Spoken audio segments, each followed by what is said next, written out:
ว่านี่ก็คงจะพลิกบ้านพลิกจองกันไว้ละกลัวหรอกนะมากลัวตายเขาว่าเสือเขาว่าพระเจ้านั่นเราจะเป็นอย่างนี้แต่ถ้ามันโลกนี้เข้ามาก็เลยทำให้พลิกบ้านพลิกจองพลิกหอพลิกเฮือนกันไว้เนาะเพราะฉะนั้นญาติโยมสาธุชนท่านผู้ฟังทั้งหลายสิ่งต่างๆเหล่านี้เป็นสัจธรรมที่เราจำเป็นจะต้องทำให้ได้ทำให้ดีการสร้างเพิ่นว่าการสร้างตัวสร้างตนการสร้างตนหรือสร้างตัวเขาเนี่ยเป็นเรื่องจำเป็นของทุกคนเพราะเขาปรารถนาความสุขด้วยกันทั้งนั้นการที่จะได้ความสุขสมปรารถนานั้นอยู่ที่การสร้างตนให้สำเร็จตั้งตนไว้ดีเหตุที่การสร้างตนจึงเป็นเรื่องสำคัญมาน้อยการที่คนเขาจะสร้างตนได้สำเร็จตั้งตนไว้ได้ดีนั่นต้องยึดหลักที่ว่าเว้นสิ่งที่ควรเว้นทำในสิ่งที่ควรทำถ้าได้ยึดหลักข้อนี้เป็นแนวทางชีวิตแล้วก็จะสร้างตนเนาะได้สำเร็จที่ว่าเว้นสิ่งที่ควรเว้นก็หมายถึงเว้นสิ่งที่บดีต่างๆที่ห้องกันทั่วๆไปว่าความชั่วในทางพระพุทธศาสนาเพิ่นว่าอบายมุขซึ่งมีอยู่มากมายด้วยกันเพราะเฉพาะในที่นี้จะขอยกมาอู้ว่าเป็นนักเลงสุราเป็นนักเลงการพนันนักเลงสุรากับนักเลงการพนันสามความเป็นคนขี้ข้านหรือที่ห้องสั้นๆว่าขี้เหล้าขี้เล่นขี้ข้านนะขี้เหล้าขี้เล่นขี้ข้านขึ้นต้นด้วยคำว่าขี้จะเป็นขี้หาดีอันยังบ่ได้เลยนะขี้เหล้าเรื่องเหล้าเป็นเรื่องเสียทุกอย่างตั้งแต่ต้นแต่เสียทรัพย์เสียสติปัญญาเสียสุขภาพอนามัยเสียสามัคคีเสียชื่อเสียงผลสุดท้ายเสียคนจะขอชี้แจงในแง่เสียทรัพย์ความจริงข้อนี้หันได้ง่ายเพราะเหล้าไม่ใช่น้ำในแม่น้ำในลำคลองจะได้ตักกินได้ตามสบายหรือไม่ใช่น้ำฝนที่ตกลงมาในอากาศจะได้ลองเอามาโดยตามสนองเหล้าเฮาก็ต้องซื้อเขากินพอนึกว่าจะกินเหล้าก็ต้องนึกเตรียมที่จะต้องเสียเงินไปโดยแต่ส่วนมากจะบ่ค่อยนึกกึดกันว่าการกินเหล้านั้นมันหมดเปลืองขนาดไหนขอท่านที่เคารพท่านที่ฟังได้โปรดนึกดู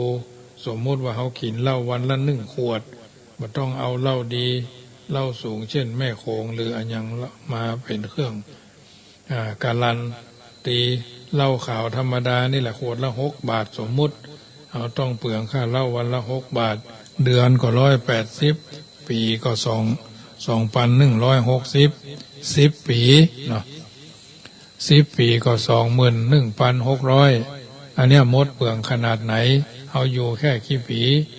อยู่สัก50 ปีก็60 ปีก็70 ปีเนาะถ้าบ่ได้กินเหล้า10 ปี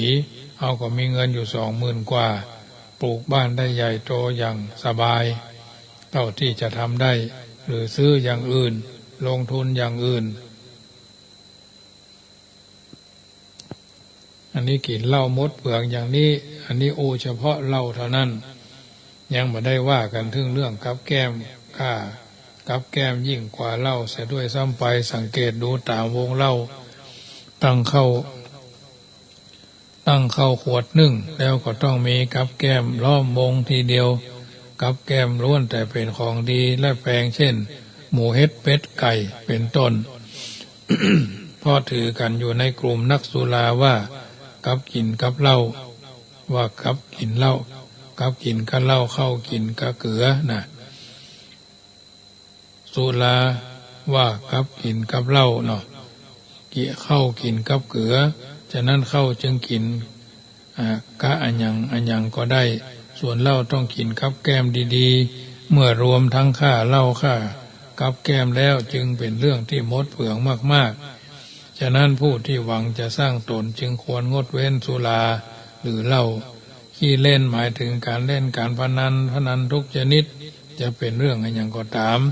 ถ้าได้ชื่อว่าการพนันแล้วไม่ใช่เรื่องดีเป็นเรื่องเสียทั้งนั้น เช่นเสียทรัพย์เสียเวลาเสียชื่อเสียงชนะก่อเวรแพ้ก็เป็นทุกข์การเล่นการพนันนักเข้าก็ถูกชาวบ้านตราหน้าว่าเป็นนักเลงการพนันหรือห้องกันทำอย่างหนึ่งว่าขี้เล่นเมื่อเป็นเช่นนี้ก็บ่มีไผเชื่อถือบ่มีไผไว้วางใจมดคนเคารพยำเกรงกลายเป็นคนมดดีไปเพราะยังบ่เคยปรากฏว่าคนลุมรวยขึ้นคนลุ่มรวยขึ้นร่ำรวยขึ้นเจริญขึ้นด้วยการเล่นหันมีแต่พินาศล่มจมไปตามกันอันยังทำนองนั้นอันยังทำให้ล่มจมยิ่งไปกว่าการพนันเป็นบ่มีแหมแล้วโจรปล้นยังบ่หมดตัวอย่างน้อยเสาเฮือนก็ยังอยู่น้ำท่วมก็ยังหมดตัวพอมีเวลาเก็บเข้าของได้พ่องไฟไหม้ก็มีที่ดินเหลืออยู่แต่ถ้าลูกถูกการพนันเช่นทัวโพไพ่มาแก้วไฮโลเนาะหรือมากินเข้าแล้วดีดเข้าแล้วแม้ที่ดินก็มีเหลือคนที่สิ้นเนื้อประดาตัวเพราะการพนันนั้นมีบ่น้อยบางคนมีติดกับตัวอยู่เพียงเล็กๆน้อยๆก็ไปทุ่มเทเสียในเรื่องการพนันหมดนี่แหละท่านที่ผู้ฟังทั้งหลายการพนันมีแต่เรื่องเสียหายเป็นเรื่องที่งดเว้นเพิ่นฮ้องว่าเว้นหมาคือปอศอกเว้นวอกคือปอวาเว้นการพนันไก่เท่าใดสบายใจเท่านั้นประการต่อมาขี้ค้านหรือบ่ขยันหมายความว่าบ่อยากทำงานเบื่อหน่ายท้อแท้การงานทุกชนิดงานส่วนรวมว่าส่วนตัวคือสุภาพน้อยก็ว่าขาดความเพียรหรือขาดความหรือขี้ค้านถ้าจะกันยังบ่เกรงใจก็ว่าขี้ค้านตัวนี้เป็นตัวมารอย่างร้ายกาจเป็นตัวสำคัญของฝ่ายชั่วเป็นตัวการของการหมู่ที่เล่นหมู่คือหมู่ขี้ขึ้นหน้าเพราะคือเกิดพืชพันธุ์ขี้ต่างๆแต่เยอะแยะเช่นขี้ค้านขี้เหล้าขี้ยาขี้ลักเป็นต้นมีขี้คุกขี้ตารางเป็นที่สุดเหล่านี้เกิดจากขี้ร้ายขี้ค้านทั้งนั้นขี้ค้านหรือขี้เกียจหรือขี้ค้านเนี่ยหาอันยังบ่ได้เลยหมู่ขี้ค้านบ่มีความหวังสำเร็จในชีวิตบ่มีหวังเอาตัวรอดได้แม้เกิดในตระกูลที่มั่งคั่งร่ำรวยก็รักษาทรัพย์สมบัติไว้บ่ได้ในบ่เมินบ่นานก็ต้องล่มจมเหมือนคนขี่ไม้ขอนข้ามทะเลหลวงไปบ่รอดแน่แม้ในทางศาสนาพระพุทธเจ้าก็ตรัสว่ายังมหันต์สิ่งอื่นที่จะทำความบดีต่างๆที่ยังบ่เกิดขึ้นที่เกิดขึ้นแล้วเจริญนักขึ้นเหมือนกับความขี้ค้านนี้เลยหมายความว่าขี้ค้านเนี้ยเป็นต้นเหตุของความชั่วทุกชนิดท่านที่เคารพบ่มีไผต้องการความชั่วต้องการแต่ความดีฉะนั้นต้องขจัดความขี้ค้านให้หมดคือเสี่ยงอย่าให้มีเหลืออยู่ในตัวเฮาแม้นิดหน่อยได้เมื่อทำได้อย่างนี้ก็หวังที่จะสร้างตนได้ท่านที่เคารพท่านผู้ฟังทั้งหลายขี้เล่าขี้เล่นขี้ค้านที่อธิบายมานี้เป็นเรื่องบดีทั้งนั้นจึงจำต้องงดเว้นเมื่อท่านเว้นสิ่งเหล่านี้ได้ก็ได้ชื่อว่าท่านเว้นสิ่งที่ควรเว้นแถมประการหนึ่งในการสร้างตนนั้นจากท่านและจะเว้นที่ควรเว้นไปได้แล้วท่านยังต้องทำสิ่งที่ควรทำแถมสิ่งที่ควรทำนี้หมายถึงความดีซึ่งมีอยู่มากมายโดยกันจะขอเพียงสิ่งที่จำเป็นก็คือ1ขยันนะขยันรู้จักรักษาทรัพย์คบคนดีใจจ่ายทรัพย์คือเหมาะสมขยันก็คือบ่ขี้ค้านในการงานทั้งหลายคือบ่ขี้ค้านนั่นเองมีความขยันหมั่นเพียรมีความบากบั่นก้าวหน้ามีน้ำใจเข้มแข็งในการทำงานทำการบ่ย่อท้อกับการกระทำบ่ย่อท้อต่อการลำบากบ่ย่อท้อต่อความยากที่ติดขัดเกิดขึ้นนี่เป็นเรื่องของความขยันมีงานอย่างใด ขยันทำงานอย่างนั้นเป็นชาวนาขยันทำนาเป็นเจ้าให้ขยันทำไร่เป็นพ่อค้าแม่ขายขยันค้าขายการทำงานทุกอย่างมีขยันเป็นกำลังแล้วเป็นเสร็จแน่จะได้ผลดีตามประสงค์ขอท่านที่เคารพทั้งหลายดูชาวต่างชาติที่เข้ามาอยู่ในประเทศไทยเฮาเช่นชาวจีนเขามาจากเมืองจีนมีอย่างติดตัวมาอย่างโบราณว่ากันต่อมาว่าเสื้อผืนหมอนใบกับมีความขยันประจำจึงมีคำกล่าวที่ผมบอกว่าย่ากลัวเจ๊กเหล็กกลัวฝรั่งสะตังกลัวไทยเนาะย่ากลัวเจ๊กเหล็กกลัวฝรั่งสะตังกลัวไทยให้อย่างทำนองเนี้ยแต่ขอท่านที่ฟังท่านผู้ฟังทั้งหลายโปรดดูเขาเป็นตัวอย่างว่าเขามั่งมีสีสุขหรืออยู่ดีกินดีได้เช่นนี้ก็เพราะเขาขยันเราต้องนึกว่าเขามาอาศัยเมืองไทยอยู่อาศัยแผ่นดินไทยทำมาหากินเขายังรวยได้เขาเกิดในแผ่นดินไทยเขาเป็นเจ้าของแผ่นดินไทยเขาจะทำมาหากินให้ร่ำรวยอย่างเขาพ่องจักบ่ได้เลยกาแต่ถ้าเราต้องการอยู่ดีกินดีหรือมั่งคั่งร่ำรวยอย่างเพื่อนพ้องก็ต้องเป็นคนขยันอย่างเขาขยันบ่น้อยกว่าเขา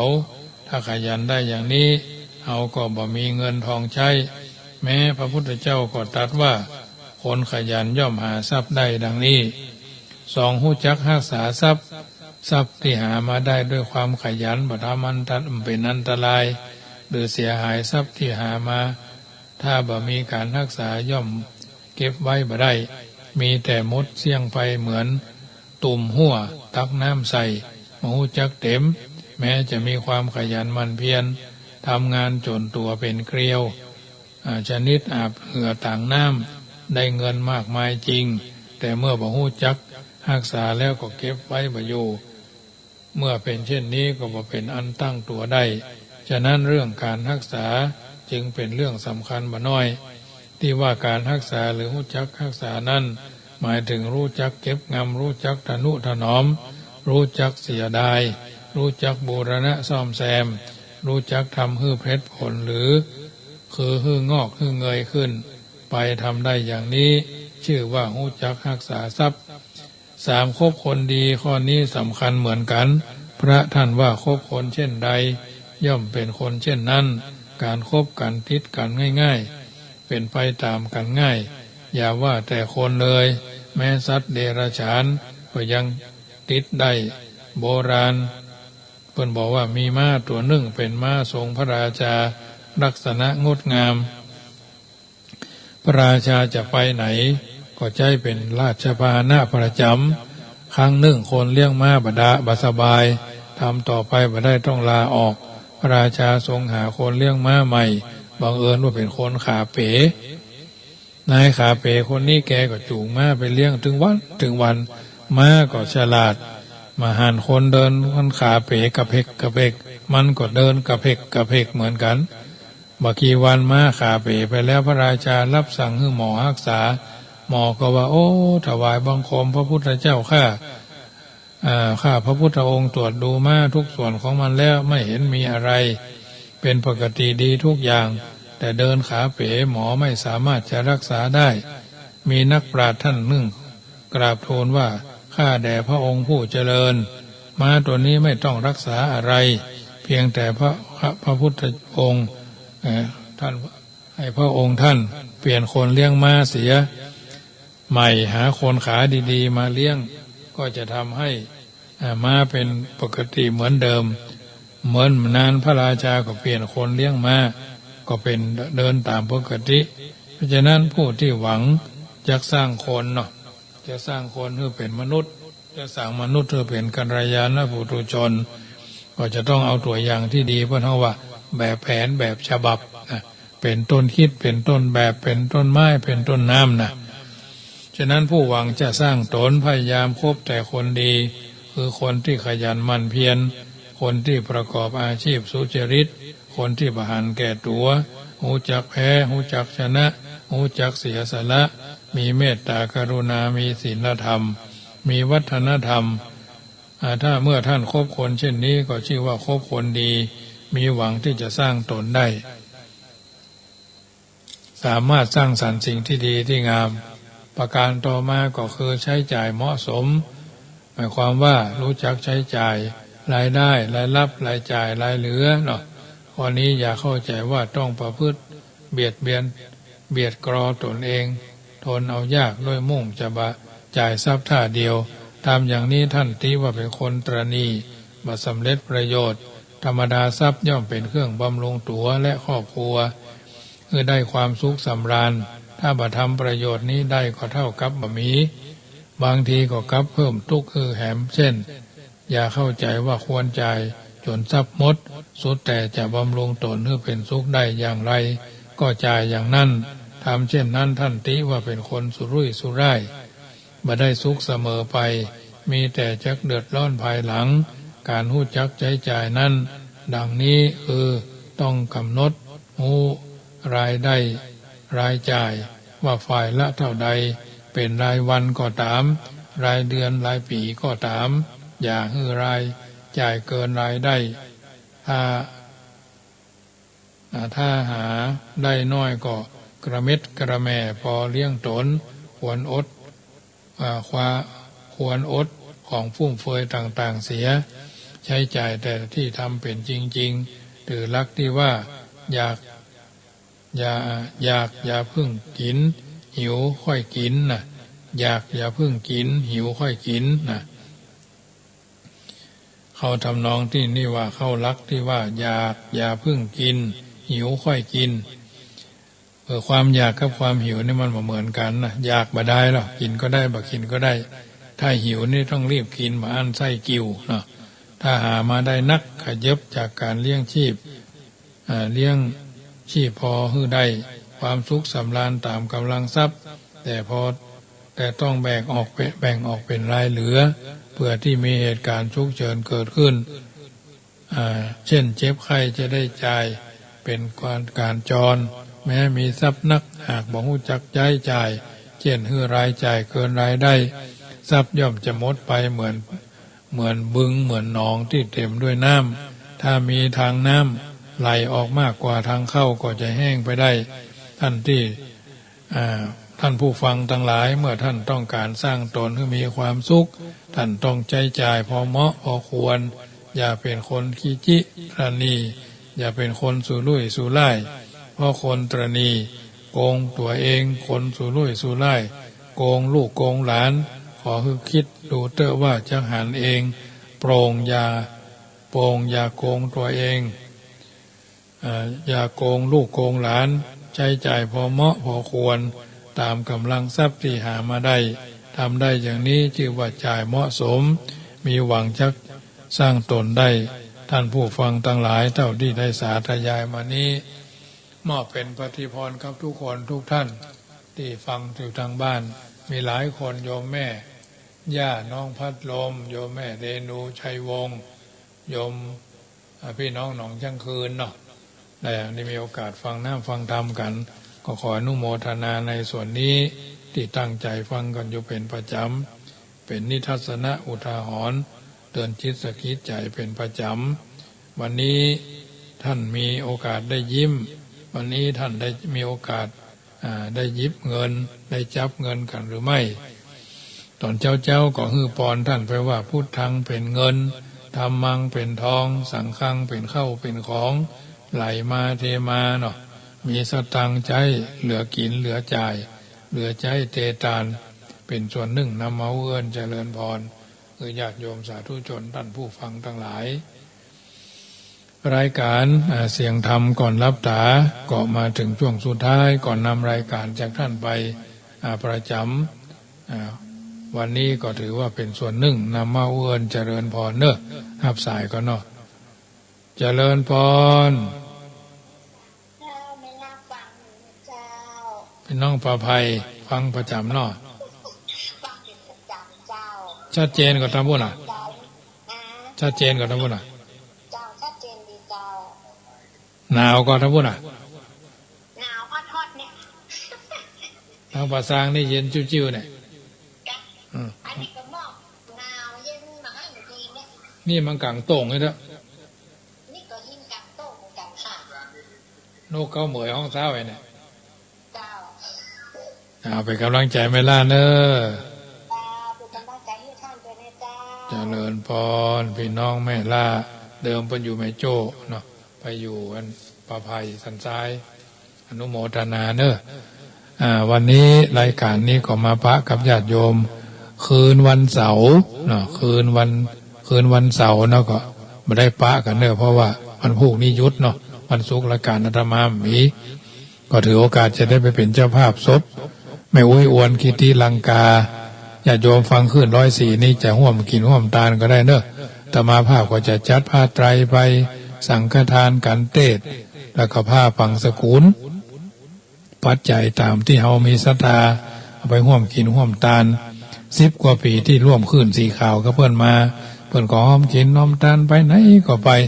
หลายที่หลายทางไปเมืองน่านไปเมืองแป้ไปหันไปนี่เนาะไปไผ่เยาก็ไปตาลเตียนด้วยกันขึ้นดอยลอยห้วยแหละวันต่อวันนั้นวันนี้กี่ข้าวงายเจ้ายังไม่ได้กี่ข้าวงายด้วยเนาะตอนเจ้าก่อนกินงายเพื่อก็กวาดขี้เนี่ยขี้โขงในบ้านเสร็จแล้วก็มานั่งตังบ้านเรามันจะมีห้านหรือตังพึ่งเข้าลำไยเนาะเสร็จแล้วก็ดื่มนมตามปกติของเพื่อนเสร็จแล้วก็ลูกหลานลูกก็เนี่ยการบ้านภายบ้านมันไปพอมกำไม่อ้วนนั่งนอนตากหงายอยู่กลางตังนั่นไปถึงมันได้แล้วนี่เสาะอาหารนี่มันเอารถมาปั๊มหายใจพวกเพื่อนไปแล้วเนาะถือว่าเป็นโรคหัวใจล้มเหลวนะคนเฮาก็เหมือนกันญาติโยมทุกคนพึงระมัดระวังเนอะตัวภัยตัวมันนะของนี้มันมิ่งมากำเดียวมันถึงตากหงายเพื่อนมีหันหูบางคนเราจะต้องข้อสังเกตหรอกพออุ้ยไม่อุ้ยพอหลวงไม่หลวงที่บางคนเพิ่นอาบน้ำขึ้นไปนอนแล้วก็ลวดเลยมันเหมือนถ้าจะลั่นทุบดับปิ้งเนาะเหมือนนั่นคอมดับก็เหมือนไฟดับเนี่ยถ้าจะลักษณะอย่างนั้นเพราะว่าเฮาก็บ่เคยเหมือนกันเนาะญาติโยมก็บ่เคยอาตมาภาพก็บ่เคยตายเนาะเคยเกิดเคยเจ็บเคยพัดภาคแต่บ่เคยตายเหมือนกันหมดทุกคนก็บ่เคยตายจะว่าก็ไม่ได้หมอประกอบสันนิษฐานตามสมมุติฐานของโลกทางนี้ทางนั้นคนอายุ89นี่ก็ถือว่าบ่ธรรมดานั่นน่ะอายุถึงป่านนี้โยมพ่อโยมแม่โยมพี่โยมป้าโยมเอาโยมอาทั้งหลายฟังรายการนี้เป็นจะได้ก็ว่างๆก็โทรศัพท์มาทักทายได้เนอะรายการอาตมาภาพมีทุ่มเช้าถึง2 ทุ่มทุกวันเว้นวันศุกร์อย่างวันพวกนี้ก็จบรายการ6 โมงไม่แรงนี่ว่าได้จัดเพราะจะได้ไปร่วมประเดี๋ยวนี้แต่ละบ้านประกอบสวดกันเจ้าเนาะอย่างคืนวันที่20นี่อาตมาภาพก็ไปเทศนาธรรมงานครบรอบเปิ้นทำบุญประจำเดือนในหลวงพ่อท่านพระครูวิมลภูธิรัตน์อดีตที่ปรึกษาเจ้าคณะอำเภอบ้านโฮงเนาะวัดป่าป่วยวัดป่าป่วยตำบลบ้านโฮงอำเภอบ้านโฮงที่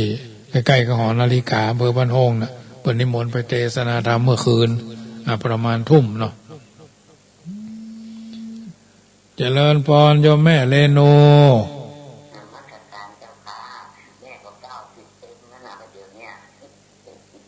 เอาสบายดีอยู่เนาะ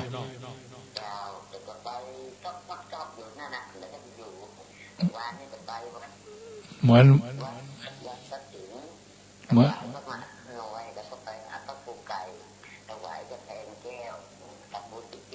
แล้วก็ยายแม่อุ้ยยายอ้วนก็เหมือนกันเป็นเช่นเดียวกันกินข้าวลำกินน้ำลงนอนรับสบายเนาะ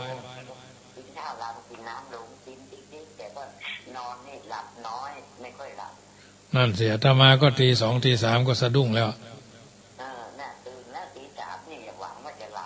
มัน50จะ50กว่าจะ60มันสะดุ้งตื่นมันนอนไม่หลับแล้วน่ากะเจ้า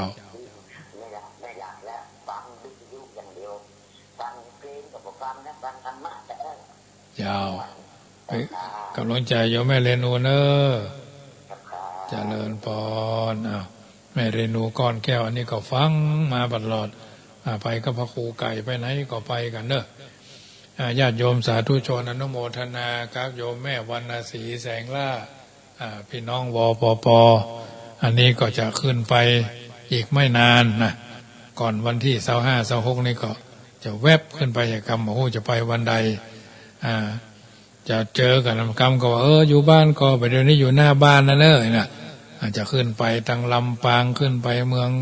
ไปทางงาวไปทางพะเยาพดไปทางพุ่นแยงแสนอย่างพุ่นหัวจะไปวัน